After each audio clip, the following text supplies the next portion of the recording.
नमस्कार। आज नेपाली भाषा मान्यता दिवस के उपलक्ष्य में आप सबको हृदय से ही बधाई हो और शुभकामना भी। आज मैं नेपाली भाषा से हट के हिंदी भाषा में इसलिए इस वीडियो को बना रही हूँ ताकि हम हमारे जितने भी नॉन नेपाली स्पीकिंग भाई बहन हैं, जो हमारे भारतवर्ष के भाई बहन हैं, उनको भी हम समझा सकें कि हम नेपाली भाषा मान्यता दिवस को भारतीय मूल के गोरखास जो नेपाली भाषी है वो इतने हर्षोल्लास से क्यों मनाते हैं। 20 अगस्त 1992 हम इंडियन सिटीजन्स, इंडियन गोरखास के लिए बहुत ही इम्पॉर्टेंट डे है, क्योंकि इस दिन को हमारा भाषा, नेपाली भाषा को 8वीं अनुसूची में जगह दिया गया था कि ये भी एक भारतीय मूल का ही भाषा है। अब ये हमारे लिए इसलिए बहुत ही ज़रूरी हो गया था क्योंकि हमारे ही पास की एक देश है नेपाल, जहाँ के भाई बहन भी हमारे जैसे ही कल्चर है, हमारा जैसे ही नेपाली भाषा में बोलते हैं और कंट्री का नाम भी, देश का नाम भी नेपाल होने की वजह से जब भी हम नेपाली भाषा में बात करते हैं तो लोग हमको एक शंकास्पद दृष्टिकोण से देखते हैं कि शायद हम नेपाल से आके, नेपाल के सिटीजन्स इंडिया में रह के काम कर रहे हैं और हम इंडियन सिटीजन्स नहीं हैं। लेकिन ये सच नहीं है। जैसे नेपाल के सिटीजन्स इंडिया में आके काम करते हैं, वैसे ही इंडिया के सिटीजन्स भी नेपाल में जाके काम करते हैं। 1950 के जो फ्रेंडशिप ट्रीटी है उसके वजह से बॉर्डर्स में ओपन मूवमेंट रहता है। लेकिन इंडिया में भी, भारतवर्ष में भी एक समुदाय है जो कि गोरखा समुदाय है, जो कि इंडियन सिटीजन्स हैं, जिनकी भाषा नेपाली है, कल्चरली भी काफ़ी क्लोज है नेपाल से। लेकिन हमारे में और नेपाल के नेपाली में सिर्फ इतना ही डिफरेंस है कि वो नेपाल के सिटीजन्स हैं, हम इंडिया के सिटीजन्स हैं। और ये सिर्फ हम नेपालियों में ही या गोरखाज में ही ये कन्फ्यूजन नहीं है। अगर आप वेस्ट बंगाल में ही आके देखोगे तो वेस्ट बंगाल में भी बांग्ला भाषी लोग रहते हैं, बांग्लादेश में भी बांग्ला भाषी लोग रहते हैं, और बांग्लादेश के बांग्ला भाषी लोग जो है वो बंगाल के सिटीजन्स नहीं हैं या इंडिया के सिटीजन्स नहीं हैं, है ना, वो बांग्लादेश के सिटीजन्स हैं। लेकिन जो वेस्ट बंगाल में रहने वाले बंगालीज है वो बांग्लादेश के सिटीजन नहीं है, क्योंकि नेपाल उनका लैंग्वेज बंगाली है तो वो बांग्लादेशी नहीं बन जाते हैं, वो इंडियन सिटीजन्स है। वैसे ही अगर आप तमिल लैंग्वेज को देखोगे तो तमिल लैंग्वेज श्रीलंका में बोला जाता है, इंडिया में भी बोला जाता है। इंडिया के जितने भी तमिल स्पीकिंग लोग हैं वो इंडियन सिटीजन्स हैं, और श्रीलंका के जितने भी तमिल स्पीकिंग लोग हैं वो इंडियन सिटीजन्स नहीं बन जाते, क्योंकि तमिलनाडु इंडिया में है, वो फिर भी श्रीलंका ही सिटीजन बन रहेंगे। अगर आप भाषा के चरित्र को देखो तो भाषा ऐसा ही है। अगर आप इसको आसानी से समझना चाहते हो तो इंग्लिश लैंग्वेज को ही आप देखो। इंग्लिश लैंग्वेज यूनाइटेड किंगडम का लैंग्वेज है, लेकिन सिर्फ यूनाइटेड किंगडम का लैंग्वेज नहीं है। अगर आप इंग्लिश लैंग्वेज को देखोगे तो ऑस्ट्रेलिया में भी इंग्लिश बोला जाता है, यूनाइटेड स्टेट्स में भी इंग्लिश बोला जाता है। लेकिन यूनाइटेड स्टेट्स का इंग्लिश बोलने वाला जो सिटीजन्स है वो डिफैक्टो यूनाइटेड किंगडम का नहीं सिटीजन बनता, क्योंकि वो इंग्लिश बोलता है। वैसे ही ऑस्ट्रेलिया के जितने भी सिटीजन्स हैं वो क्योंकि इंग्लिश बोलते हैं, वो इंग्लैंड के सिटीजन या यूनाइटेड किंगडम के सिटीजन नहीं बन जाते हैं, जस्ट बिकॉज कि उनका भाषा का नाम इंग्लिश है। इसी तरह से हम नेपाली स्पीकिंग जितने भी इंडियन गोरखास है, हम बाय डिफेक्टो, क्योंकि हमारा भाषा का लैंग्वेज नेपाली है तो हम नेपाल के सिटीजन नहीं बन जाते हैं। इस संघर्ष में हमको बहुत साल लग गए। अगर आप देखोगे 25 मई 1926 में नेपाली साहित्य सम्मेलन का इस्टेब्लिशमेंट हुआ था। तब से ही नेपाली, भारतीय मूल के नेपाली भाषी जितने भी लोग हैं वो ये प्रयत्न कर रहे हैं कि नेपाली लैंग्वेज को भी हम यूज़ करें, ताकि हमारे भाई बहन, जो भारतीय भाई बहन हैं, उनको भी समझ में आए कि हम इंडियन सिटीजन्स हैं लेकिन नेपाली में बात करते हैं। हमारा भाषा, मेन लिंग्वा फ्रैंका जो है वो नेपाली है। उसके बाद अगर आप ऑफिशियली नेपाली भाषा मूवमेंट का देखोगे तो ये 18 जनवरी 1956 से भी देखा जाता है, क्योंकि इस दिन को अमर सिंह थापा जी जो थे, आनंद सिंह थापा जो थे वो देहरादून से थे। उन्होंने चिट्ठी लिखा था प्रेसिडेंट को कि हमारी भाषा नेपाली को आप नेशनल लैंग्वेज या इंडियन लैंग्वेज की तरह रिकॉग्नाइज करो। हम भी भारतीय ही सिटीजन हैं और हमारे बहुत ज़्यादा जनसंख्या यहाँ पे रहती है जो कि इंडियन सिटीजन्स है, नेपाल के सिटीजन्स नहीं है। इसी तरह से ये मूवमेंट राष्ट्रीय लेवल में चला था। दार्जिलिंग में आप अगर देखोगे तो 1961 से भी रैलीज चली थी, बहुत सारे पदयात्रा हुए, बहुत सारे कवि गोष्ठी हुए हैं, बहुत सारे स्टैंडिंग रिक्वेस्ट या प्रोटेस्ट जो भी आप बोलो वो चले हैं। लेकिन जितना भी भाषा आंदोलन का मूवमेंट चला है बहुत ही डेमोक्रेटिक मूवमेंट चला है। और इस मूवमेंट में एक और खासियत बात ये भी थी कि इस मूवमेंट के वजह से हम जो नेपाली भाषी इंडियन गोरखास हैं वो चाहे बंगाल में रहें, वो चाहे सिक्किम में रहें, या नॉर्थ ईस्ट में रहें, या भागशु में रहें, या देहरादून में रहें, हम लोग सब एकत्रित होके, एकजुट होके एक ही डिमांड के लिए काम करे थे। तो जो एकता था, जो संगठन में जो बल था उस टाइम, उस संगठन के बल से एक इस चीज़ को हम संभव कर सके। इसमें अगर आप देखोगे, इस मूवमेंट में students, lawyers, politicians, musicians, writers, सब क्षेत्र के लोगों का इक्वल कंट्रीब्यूशन था। सब लोगों ने अपने अपने क्षेत्र से, अपने अपने काबिलियत से इस मूवमेंट में कुछ ना कुछ योगदान दिया है। इसमें मुझे रतनलाल ब्राह्मण जी का भी याद आता है। रतनलाल ब्राह्मण जी जब पहले बार एमपी बने थे तो नेपाली भाषा को राष्ट्रीय भाषा के या इंडियन लैंग्वेजेस के रूप में रिकॉग्नाइज नहीं किया गया था। तो जब उन्होंने सबसे पहली बार ओथ लेने को बोला गया था तो उनको मना किया गया था कि नेपाली लैंग्वेज में आप ओथ नहीं ले सकते हो। लेकिन उन्होंने फिर भी ये बताने के लिए कि मैं भारतीय नागरिक हूँ, लेकिन मेरा भाषा नेपाली है, लेकिन मैं अपने देश को भी उतना ही प्यार करता हूँ जितना मैं अपने लैंग्वेज को, अपने देश को या अपने संस्कृति को करता हूँ। उन्होंने अपनी सबसे पहली जो शपथ ग्रहण की थी उसको नेपाली में ही ग्रहण किया था। वैसे तो उसको ऑफिशियली माना नहीं गया था क्योंकि वो नेपाली लैंग्वेज में ऑफिशियल लैंग्वेज तब गिना नहीं जाता था। लेकिन बहुत सालों के बाद अभी 2019 में जो इलेक्शंस हुआ उसके बाद जो 2 एमपी चुन के गए थे, इंद्रहांग सुब्बा जी सिक्किम से और राजू बिष्ट जी दार्जिलिंग से, उन दोनों ने जब नेपाली में ओथ लिया था इस संविधान में, जब वो पहली बार एमपी बन के आए थे, हम लोगों के लिए वो भी बहुत ही बड़ा दिन था। 1992 20 अगस्त हमारे लिए इसलिए भी बहुत ही महत्वपूर्ण होता है क्योंकि आप अगर देखो खुद ही 1926 से जो डिमांड चला आ रहा है, 1992 में जाके जब पूरा हुआ, तो इतने सालों का संघर्ष, मतलब कम से कम 4 से 5 जनरेशन के लोग इस प्रयत्न में, इस कोशिश में लगे हुए थे। लेकिन इस जो मूवमेंट है, जो नेपाली भाषा का जो मूवमेंट है, उससे मुझे ये सीखने को मिलता है कि भारतवर्ष में जो अलग अलग समुदाय के लोग हैं उनका भी एक खासियत है। वो हैं अलग अलग, लेकिन हम एक हैं, हम भारतीय हैं। इसी वजह से तो भारत बन के अभी तक टिका हुआ है और इतना सुंदर भारत बन पाया है। इसमें अगर आप देखोगे तो जो तब के चीफ मिनिस्टर थे वेस्ट सिक्किम के, नरबहादुर भंडारी जी, और उनकी धर्मपत्नी जो दिलकुमारी भंडारी जी थी, उनकी भी बहुत ही बड़ा योगदान था। वो क्योंकि तब का सिक्किम के चीफ मिनिस्टर थे और दिलकुमारी भंडारी जी तब की एमपी थी। उन्होंने भी बहुत ही कोशिश की थी नेपाली भाषा को मान्यता दिलाने के लिए। साथ साथ में तब के एमपी आरबी राई सर जी जो सीपीएम के एमपी थे उस टाइम दार्जिलिंग कॉन्स्टिट्यूएंसी से, उन्होंने भी प्रयत्न किया था, उन्होंने भी कोशिश किया था और उन्होंने भी इसमें लग के बहुत सारे काम किए थे। तब जाके नेपाली भाषा को एक जगह मिला था हमारे संविधान में। हमारे लेखक, हमारे राइटर्स, हमारे कवि, हमारे नाटककार, सबका इसमें एक कंट्रीब्यूशन था।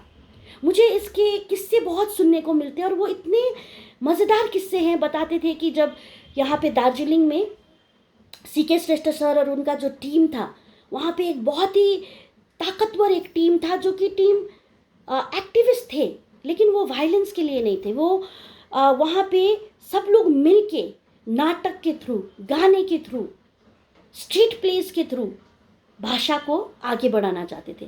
और ये ऐसा चलता था कि जो स्केड्यूल्ड मीटिंग होता था वो 1 घंटे का मीटिंग होता था, लेकिन दिन भर चलता रहता था क्योंकि वो इतना रोमांचक होता था। उसमें नाटक होते थे, गाने होते थे, तो सब लोग आके एक साथ वहाँ पे खड़े रहते थे।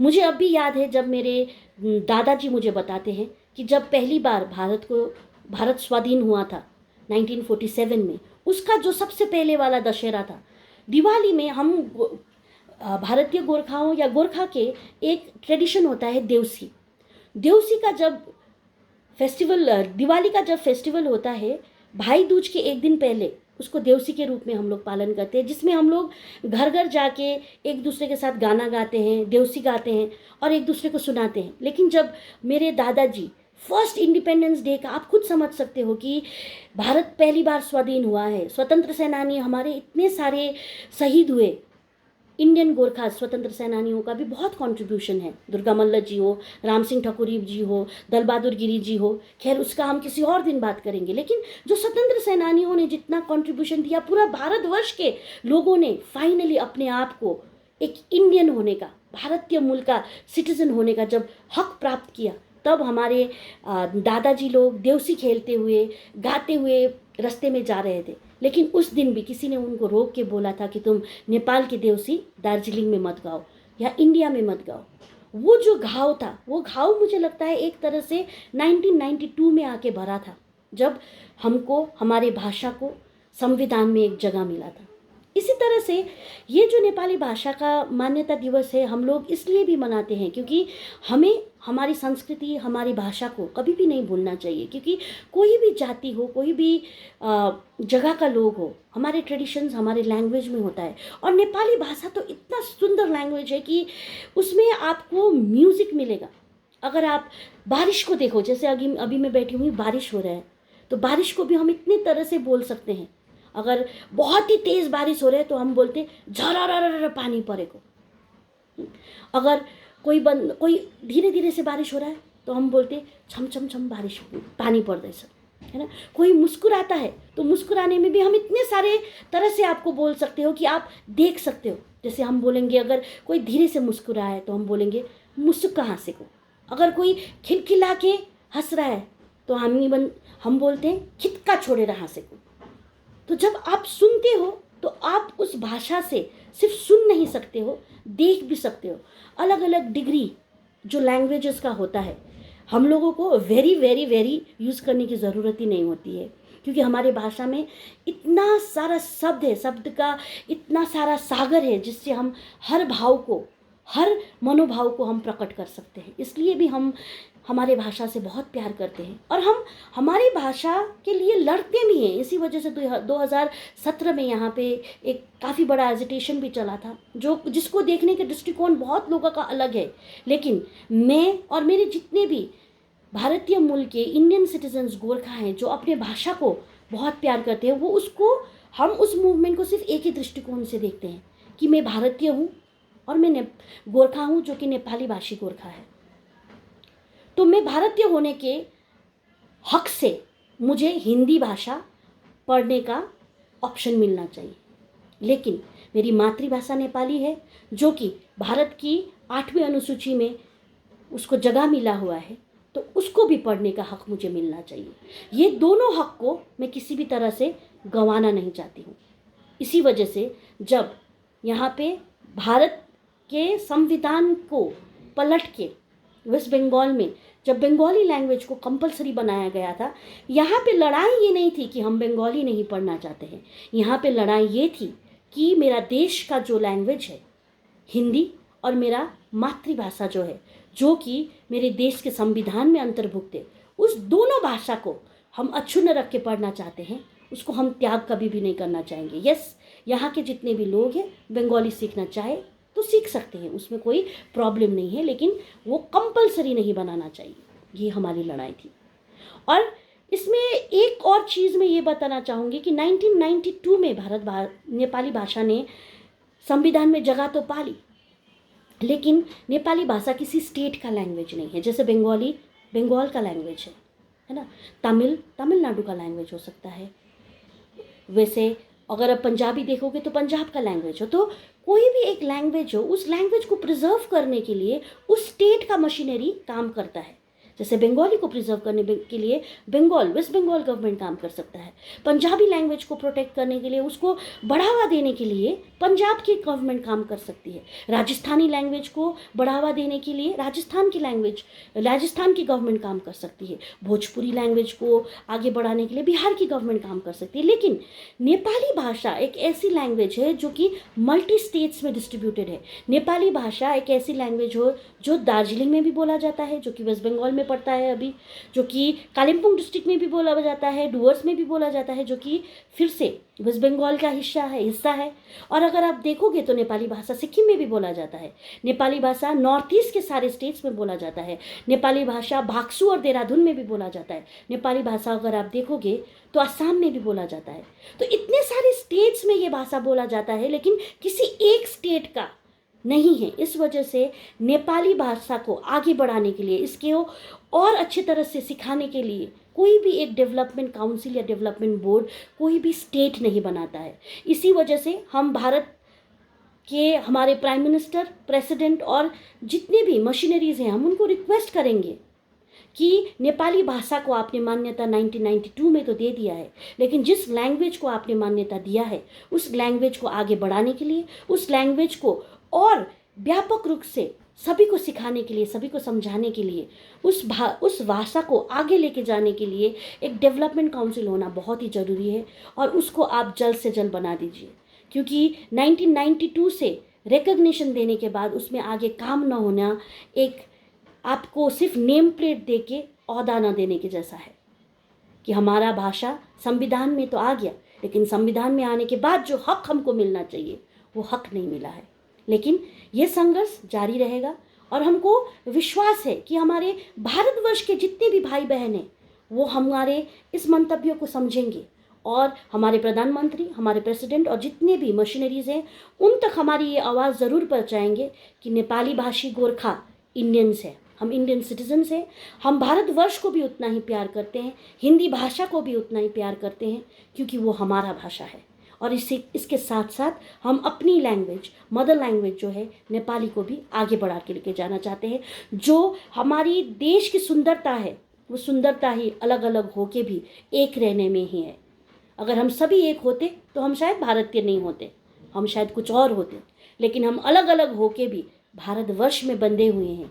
इस वजह से ही तो हम इतने सारे सुंदर सुंदर फूलों की एक गुलदस्ते की तरह है और इस गुलदस्ते को हम आगे बढ़ा के लेके जाएं और इस देश को और सक्षम और बलवान और पूरे विश्व में सबसे ताकतवर बनाएं। जय हिंद, जय भारत।